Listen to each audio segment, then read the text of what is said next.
Corneille, merci d'être avec nous ce soir. On commence fort avec On commence bien. Je vous ai bien gâté. Hein. Alors, vous êtes arrivé tout juste cet après-midi, comme je le disais, hein, juste avant votre concert unique du 13 avril au Centre culturel du Mont d'Or. Et c'est votre première fois en Nouvelle-Calédonie. Que connaissiez-vous de la Calédonie jusqu'à présent? Et puis, quel est votre ressenti depuis quelques heures déjà? Alors, mon premier ressenti, pour être très honnête, c'est que les gens sont très sympathiques. C'est ma première fois, je n'avais jamais mis les pieds ici. Vous aviez déjà une image de ce qu'était la Nouvelle-Calédonie de si loin? Oui, mais les clichés, quoi. Il n'y a pas de route. Le physique non, pas du tout. Non, mais le physique tropical. Oui.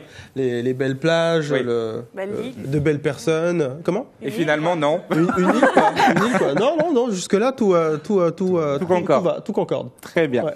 Chaque jour comme le dernier. Et vous feriez pareil si seulement vous saviez. Combien de fois la fin du monde nous a volé. Alors on vit chaque jour comme le dernier.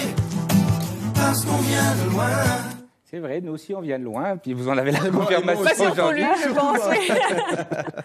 Mais Corneille, c'était également ça. Écoutez. Je suis seul au monde. Il n'y a rien à faire, je suis seul au monde. Je peux plus le taire, je suis seul au monde. Bon alors, ça pareil, on sait que vous ne l'êtes plus, seul au monde. Hein. Non. On va pas rentrer dans les détails. Et Corneille, ça donnait également ça à l'époque. Écoutez. Si c'est vrai qu'elle donne aux hommes le jour, moi je dis que le bon Dieu est une femme. Probablement l'une des plus belles déclarations d'amour aux femmes en général. En tout cas, bravo pour cette performance, parce que c'est tellement vrai en plus. Alors, on le sait, hein, tout ce début de votre carrière est on peut le dire, un magnifique exemple de résilience, hein, parce que on le sait, suite aux événements tragiques que vous et votre famille avez subis lors du génocide rwandais. Est-ce que la musique, selon vous, peut être aussi une sorte d'acte citoyen, voire d'acte politique? Être artiste, c'est difficile comme question. En tout cas, si on le devient, c'est par la volonté des gens qui nous écoutent. J'ai du mal à penser qu'un artiste commence à faire de la musique avec des ambitions, des aspirations politiques, mais ça peut le devenir effectivement dès lors qu'on trouve un public et qu'il demande certaines choses de nous. On a la possibilité de s'adresser aux gens via vous, les médias. Il y a des choses qui nous préoccupent, des messages qu'on a envie de passer.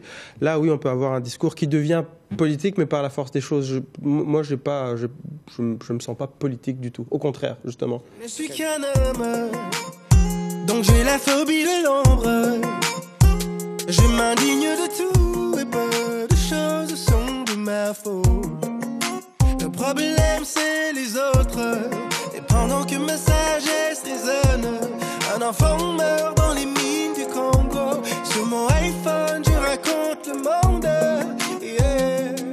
Mes amis, face au dilemme de mon ego, je n'ai pour réponse que je t'aime.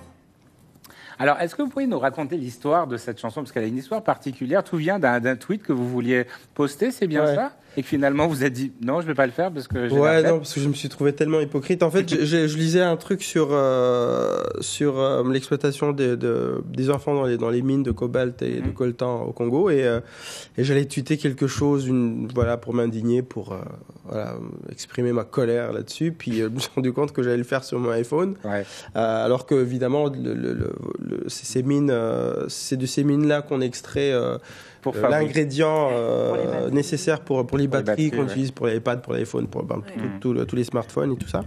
Et finalement, je me suis dit, bon, l'acte activiste ultime serait de prendre mon téléphone, de le mettre au micro-ondes, ainsi que toutes les tablettes, celles de mon fils, de ma femme, et que je m'en débarrasse. Et je me suis... oui, voilà, c'est un peu ça risque d'exploser. Oui, ne le faites pas à la maison.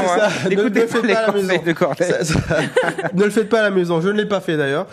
Et là, c'est ça, je me suis trouvé piégé en fait. Piégé. Je me suis dit, finalement, on contribue tous à toutes ces choses-là, ces choses même qu'on a envie de Mais après, voilà, chacun fait ses efforts à son petit niveau, et puis c'est ça qui est intéressant. Mais bon, faut pas se blâmer. Mais moi, c'est bien, vous avez été honnête avec vous-même et avec nous. Ouais. Alors là, sur ce dernier album, il n'y a plus d'ambiguïté. Hein. Autant avant, voilà, on savait qu'il y avait une histoire que vous aviez besoin d'exprimer. Après, vous l'avez longuement exprimé dans votre autobiographie. Là, aujourd'hui, on parle clairement d'amour. Là, ça y est, c'est comme si vous étiez en accord un petit peu avec ce que vous aviez envie, votre culture, vos envies, tout ça, clairement. Oui, c'est vrai que c'est mon premier album, c'est le premier album où je traite d'amour.